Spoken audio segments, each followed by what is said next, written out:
I'd now like to call on John Morse, Consultant to Indigenous Tourism and Past Director of Tourism Australia. Thanks, John.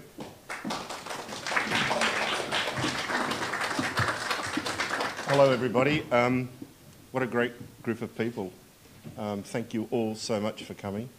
And I would like to start by acknowledging, of course, that we are on Aboriginal land, the Eora Nation, and to echo the words of the Premier of New South Wales at the Jimmy Little Memorial service at the Opera House a couple of weeks ago, who I know many of you were there, when he said, to the delight of all the Aboriginal people present, always was, always is, and always will be Aboriginal land. A very big round of applause the Premier got for that statement. I'd like to share with you a few of my own thoughts about where Aboriginal Australia is today from the perspective of a very, very privileged and honoured white fella who has been embraced by Aboriginal people and the culture all over Australia, and in turn a culture which I have embraced much to the enrichment of my life beyond anything I could have imagined 10 or 15 years ago, and just share some thoughts with you, which may seem disconnected, but they're not if you think about them. I'm going to let Adrian Newstead, my friend, talk in more detail about the art, because he is, and he will be embarrassed, but he is, I regard, one of the foremost experts in this country on Aboriginal art. I will make a few comments towards the end of my short talk. I want to share a couple of thoughts with you about next weekend, which of course is Sorry Day, and a very, very important day for all Australians. And when the then Prime Minister Kevin Rudd made the apology to the stolen generations, it was, I believe, a profound moment in Australia's history. And all the Aboriginal people that I know across Australia, many hundreds, that I spoke to about this, there was a universal theme coming through. It may not be everybody's view, but the view that I was getting very strongly, that the apology was never about recrimination, the apology was never about litigation. The apology was Aboriginal people wanting white Australians to acknowledge the truth of what happened and to cry with the Aboriginal people and to share their pain. And I think that happened in a way that is starting only now to become evident. To back that statement up, I want to share with you some research, very briefly. I'm not going to get into statistics. But some research that was done 1 year after the apology, right across Australia, with 1,300 Australians. And the research indicated, firstly, that 82%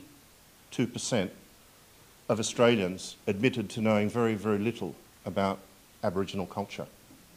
No surprise there. 84% of all Australians think it is important to learn about Aboriginal culture for reconciliation.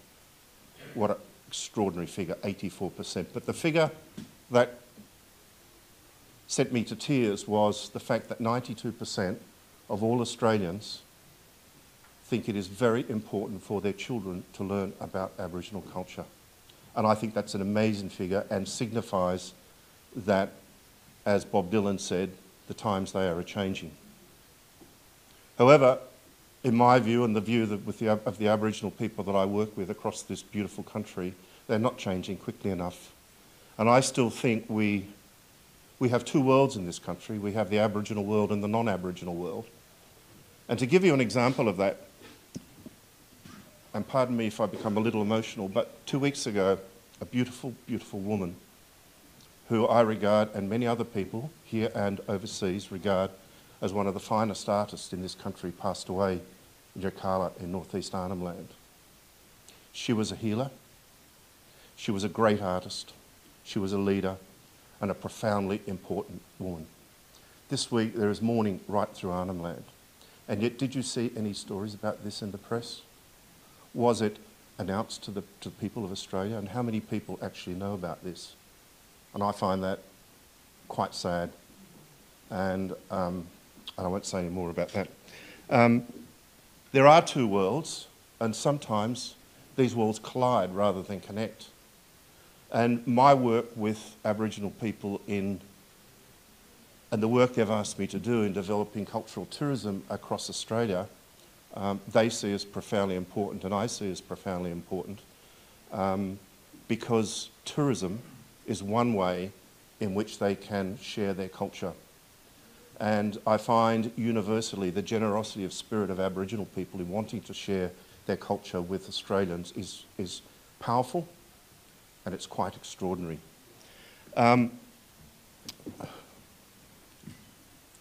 think every one of us has a responsibility to make that connection, every single Australian. And if we do, as Flanagan said a couple of years ago, what an awesome country we would be if we worked together and if we walked together. What an amazing country. We still have a long, long way to go in this area, but I think we are on the pathway now. My own whole philosophy from where I come from and my mindset is, it is not about saying what's wrong and how do we fix it. It is about saying what's possible and how do we achieve it.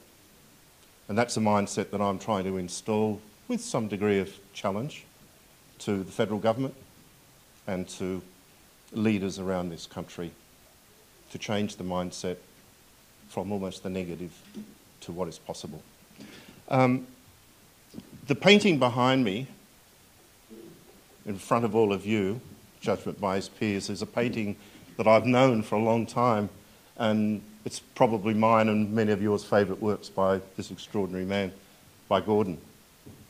It reminds me, in fact, of a time a few years ago when I was in a little place in Western Australia called Horse Creek.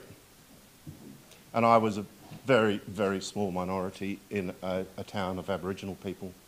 And I thought to myself, this is something that every white Australian should experience, because it is challenging, but if you move into that world and are accepted, which most people are, it can also be quite inspiring to you. I've known Gordon and Elaine for a long, long time. I love them both dearly. Their struggle for recognition has been running in parallel with the struggle by Aboriginal people for recognition and respect. But I just say congratulations to Parks, Mosman Council and everybody involved in today and putting this together, because I think we are getting near to something quite special. And just before the formality started today, Gordon and Elaine asked me to be on their trust, and I'm honoured and delighted, and thank you so much.